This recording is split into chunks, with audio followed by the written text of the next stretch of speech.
Okay, so you have just finished off your little discussion that I gave you to do about how your holiday was, what you did, if you went away, if you enjoyed it, if it was good, if it was bad. Okay, so how did that go? Was it a good discussion? Okay, got some good feedback from your friend's holiday. Alright, so we are now going to look at a dialogue. Okay, so you in your pairs just had a dialogue. We are going to look at a dialogue and how you structure a dialogue in your formal writing. Okay, and things to do, things you shouldn't do. Alright, just things to keep in mind. So, the first thing to remember when you are doing a dialogue is that you have to have 2 speakers or more. Okay, you cannot have 1 speaker in a dialogue. That would make it a monologue. Okay, we are writing a dialogue. There needs to be at least 2 speakers. Okay, if you are wanting to do more, you can. Don't overcomplicate it though, because then it's just going to get a little bit confusing. I would say stick to 2 or 3, maximum 4. Okay, another thing to remember with dialogue, you need to punctuate. Okay, you must use punctuation. So if a speaker is asking a question, there needs to be a question mark after what they are asking. Okay, if they are shouting or making an exclamation or are angry, there needs to be an exclamation mark. The end of each sentence must have a full stop. We need capital letters for names for the beginning of sentences. Okay, so you must use punctuation. On that note though, this is a dialogue. We know that it's spoken speech. You do not need to have quotation marks in your dialogue. Okay, we know that they are speaking, so they don't need to have quotation marks in their speech, unless if you are saying, like, for example, okay, John, his name, speaker number 1, says, "You wouldn't believe what Amber said to me. She said," then you would enter your quotation marks, write whatever Amber said to him, end your quotation marks. Okay? But other than that, you don't need to use them. In fact, you shouldn't use them. Okay.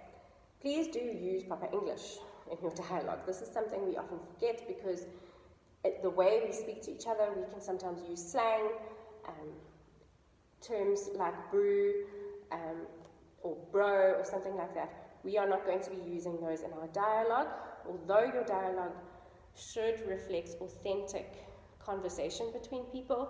It must reflect it in proper English. Okay, so we are not using slang, we are not using words like bro or brew, exclamations like yo. Okay, we're not going to do that.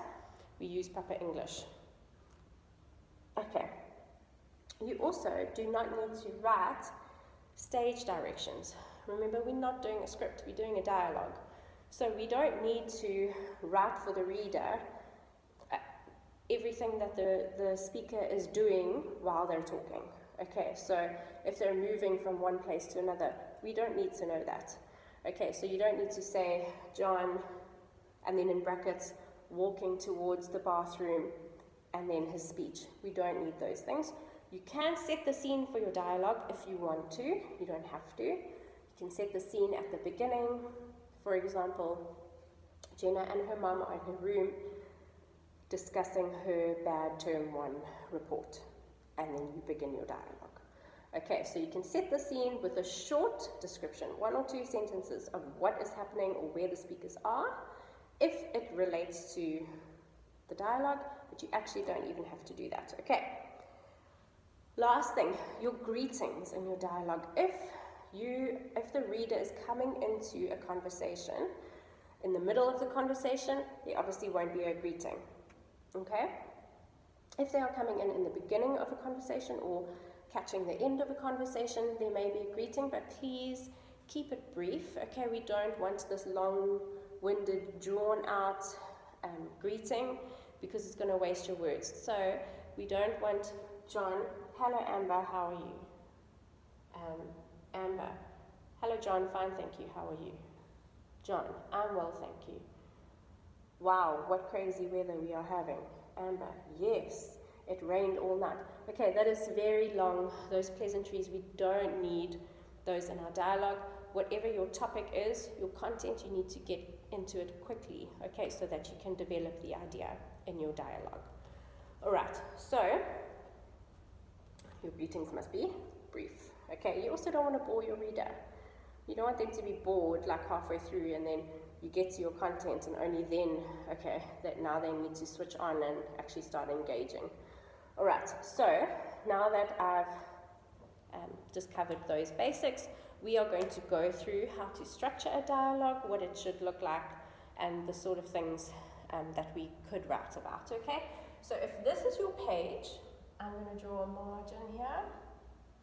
You are going to write the speaker's names outside the margin, not inside the margin, okay? We're not going to use the margin for the speaker's names. So you would start at the top with your first speaker's name. Mine is Ryan, and you put a capital letter, please, and you put a colon straight after the name. Okay, you do not need to, you shouldn't underline the name, you don't need to do that. Just the name with a capital letter and a colon afterwards. Okay, colon is 2 dots, not a dot and a comma. Straight after that, you will begin with the speech. Remember, no quotation marks. Okay, so Ryan says, how was your holiday? Okay, and because it's a question, we need a question mark. All right, and my speech went onto another line. You do not start at the beginning of the line right by the margin, because then you are going to go under his name. Okay, the speech needs to be directly under the speech in line 1. Okay, so it goes to line 2. How was your holiday? With a question mark. My next speaker is Claire. You need to remember to leave a line in between speakers. Okay, so after my second line has been taken up, you leave a line, then you write your next speaker's name. Okay, so there's my line that I've left, Claire. Remember the colon. Okay, she says, it was the worst holiday ever. Okay, and we can even put an exclamation mark because she is frustrated. Okay, you can hear the frustration. And then you can see you've drawn the reader in. Immediately they want to know why. Why was it the worst holiday ever? And she can go straight into an explanation of why. Okay, she would just imagine a conversation. She'd say, it was the worst holiday ever. My mum grounded me because of my bad maths mark in her report. Okay, we don't need Ryan saying why. She will naturally just tell him why it was the worst holiday, and it draws the reader in. Okay, so my mum grounded me because of my bad maths mark. Then you can develop this conversation. Okay, I'm not going to. You can develop the conversation. So Ryan maybe also got a bad mark for another subject, okay, and then they can decide together, okay, well, I'm going to take extra maths lessons, you take extra chemistry lessons, okay, and we'll work on this, and then they can talk about their expectations for term 2. What are they looking forward to? Maybe Ryan's made the first team rugby and he's looking forward to playing first team rugby for the first time. Claire is looking forward to improving her maths mark and spending time with her friends. Okay, so you can develop their conversation. All right, remember, after Claire speaks, if Ryan is going to speak again, we leave a line, and then his name goes there, again with a colon. Okay, so that is how we structure a dialogue.